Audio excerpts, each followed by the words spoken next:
सोलापूर बाजार समितीच्या निवडणुकांवेळी भाजप आमदारांसोबत बैठका झाल्या। निवडणूक झाल्यानंतर मुख्यमंत्री देवेंद्र फडणवीस यांची आम्ही भेट घेतली। या भेटीमध्ये कुठेही पक्षप्रवेशाचा विषय निघाला नाही। सध्या तरी मी काँग्रेसमध्येच आहे, पण काँग्रेस आले मला आपलं मानतात का असा सवाल माने यांनी केलाय।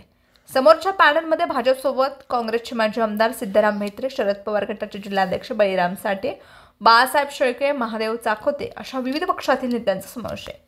माने म्हणाले, आमच्या पॅनलची चर्चा आहे, ते पराभूत म्हणून त्यांची चर्चा नाही, तर निवडणुकांवेळी मला काँग्रेसच्या ज्येष्ठ नेत्यांनी विचारलं नाही।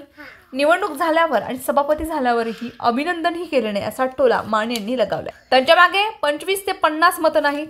त्यांनी मोठ्या अपेक्षा ठेवू नये। त्यांना त्यांच्या गावात सूचक अनुमोदक मिळत नाही।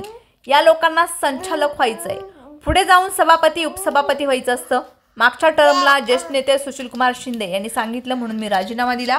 राजीनामा दिल्यानंतर ज्यांना सभापती व्हायचं आहे त्यांनीच 18 संचालकांना सांभाळणं आवश्यक होतं, पण सर्व काही मीच करून द्यावं अशी त्यांची अपेक्षा होती।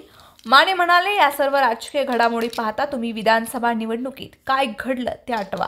आता त्यांना वाटतंय की दिलीप माने पुन्हा निवडून येत नाहीत, पण माझं अस्तित्व दाखवायचं होतं। लोक माझ्या मागे आहेत हा संदेश आता राज्यभरात गेला आहे। दिलीप मानेला कोणीही संपू शकत नाही, कारण माझ्या मागे माझे लोक आहेत।